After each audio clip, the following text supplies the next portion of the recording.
Alors nous sommes ici devant un tableau de la fin de la carrière de Delacroix. Le sujet, c'est Ovide chez les Scythes. Ovide, le poète latin exilé chez les barbares, où il est recueilli. Les barbares vont prendre soin de lui, vont le nourrir et il va leur apporter la poésie. On pourrait presque se dire à un moment où Delacroix est très critiqué, mais soutenu par Baudelaire, que c'est presque un autoportrait, peut-être une forme d'autoportrait de Delacroix qui est exilé dans ce monde contemporain qu'il ne représentera jamais. Ce qu'on peut noter sur cette œuvre, c'est l'importance que prend le paysage. Delacroix exécute dans ces années de nombreuses études de vagues, études de ciel, au pastel, à l'aquarelle, qui sont présentées dans l'exposition. Et là, le sujet du tableau, c'est la fusion de l'homme et de la nature.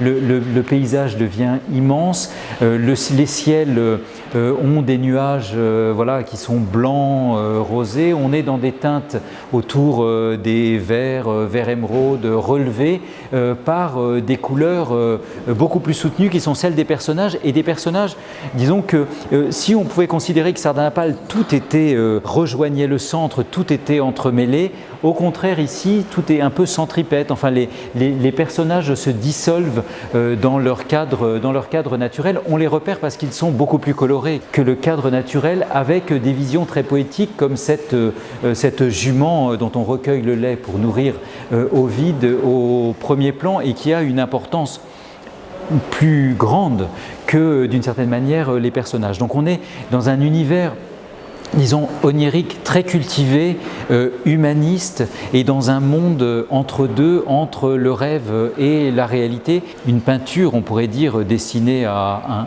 happy few, à un petit groupe de gens. À ce moment-là, ce n'est plus le Delacroix de jeunesse qui veut frapper l'imagination et qui veut emporter avec lui l'imagination du public. C'est le Delacroix relativement âgé qui livre ses œuvres, et le comprendra qui voudra bien le comprendre, c'est-à-dire qui voudra bien entrer dans son monde.